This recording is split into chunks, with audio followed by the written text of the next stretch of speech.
அன்பின் தேவஜனமே, இந்த நாளிலும் ஆதியாகமம் 24ஆம் அதிகாரம் 1 முதல் 9 வசனங்கள் வரை நாம் இன்றைய தியானத்துக்காக எடுத்துக்கொள்ளலாம்.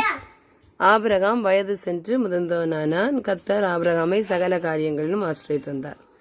அப்பொழுது ஆபிரகாம் தன் வீட்டில் உள்ளவர்களில் வயதில் மூத்தவனும் தனக்குண்டான எல்லாவற்றுக்கும் அதிகாரியுமாகிய தன் ஊழியக்காரனை நோக்கி அவற்றை சொல்றாரு, நீ இந்த கானான் தேசத்திலேருந்து என் குமாரனாகிய ஈசாக்கு என்ன செய்யக்கூடாது, பெண் எடுக்கக்கூடாது. நீ என் தேசத்துக்கும் என் இனத்தாரிடத்துக்கும் போய் என் குமாரனாகிய ஈசாக்கு பெண் கொள்ள வேண்டும் அப்படின்னு சொல்லிட்டு, நீ எனக்கு வானத்துக்கு தேவனும் பூமிக்கு தேவனுமாகிய கர்த்தர் பேரில் ஆணையிட்டு கொடு அப்படின்னு சொல்லிட்டு ஆணையிட்டு கொடுக்கும்படிக்கு நீ உன் கையை என் தொடையின் கீழ் வை என்றார். உடனே ஊழியக்காரன் கேட்குறாரு, ஒருவேளை பெண் என்னை பின்னாடி வர விரும்பலை அப்படின்னா ஈசாக்கை தான் அந்த தேசத்துக்கு அழைத்துட்டு போடுமா அப்படின்னு சொல்லிட்டு கேட்குறாரு. உடனே ஆபிரகாம் சொல்கிறாரு, இல்லை, நீ ஈசாக்கை அங்கே அழைத்து கொண்டு போகாதபடிக்கு எச்சரிக்கை சொல்லிட்டு கடைசியில் அடுத்து சொல்லிட்டாரு. உடனே அதுக்கடுத்து சொல்கிறாரு ஆபிரகாம், என்னை என் தகப்பனுடைய வீட்டிலும் என் இனத்தார் இருக்கிற தேசத்திலும் இருந்து அழைத்து வந்தவரும் உன் சன்னதிக்கு இந்த தேசத்தை தருவேன் என்று எனக்கு சொல்லி ஆணையிட்டவருமான வானத்துக்கு தேவனாகிய கர்த்தர், நீ அங்கே இருந்து என் குமாரனுக்கு ஒரு பெண்ணை கொண்டு வரும்படிக்கு தம்முடைய தூதனை உனக்கு முன்பாக அனுப்புவார். பெண் உன் பெண்ணை வர மனதில்லாத ஆணையாகில் அப்பொழுது நீ இந்த ஆணைக்கு நீங்களாயிருப்பாய். அங்கே மாத்திரம் என் குமாரனை அழைத்து கொண்டு போக வேண்டாம் அப்படின்னு சொல்லி சொல்றார்.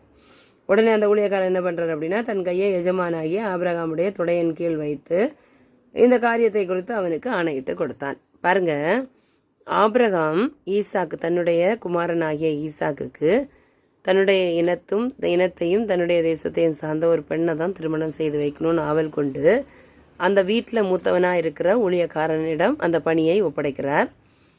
அந்த ஊழியக்காரன் ஒரு வேளை வர விரும்பவில்லை என்றால் அப்படின்னு சொல்லிட்டு சந்தேகங்களை போகும்போது சொல்றாரு, எனக்கு இந்த தேசத்தை தருவேன்னு சொல்லிட்டு ஆணையிட்ட கடவுள் என்ன பண்ணுவாரு, நீ அங்கே போய் சேர்றதுக்கு முன்னாடி தூதன் மூலமாக அவனுக்குரிய பெண்ணை ஆயத்தப்படுத்தி வைத்திருப்பார் அப்படின்னு சொல்லிட்டு ஆபிரகாம் சொல்றார். அப்போ கடவுள் எல்லாவற்றையும் முன்குறித்து வைத்துதான் செயல்படுகிறார் அப்படின்றத இதன் மூலமா ஆபிரகாம் தெரிவிக்கிறாரு. அந்த ஊழியக்காரன் அவருடைய தேசத்துக்கு போய் என்ன செய்தாரு, பெண்ணை பார்த்தாரா, பெண்ணை அழைத்து வந்தாரா, ஈசாக்கின் திருமணம் எப்படி நடந்தது என்பதை குறித்து வருகின்ற நாட்களிலே பார்க்கலாம்.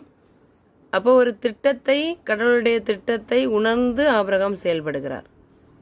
வேறு இனத்திலே அந்நியர் இடத்திலே பெண் கொள்ளக்கூடாது என்பதிலே தீர்மானமாக செயல்படுகிறார்.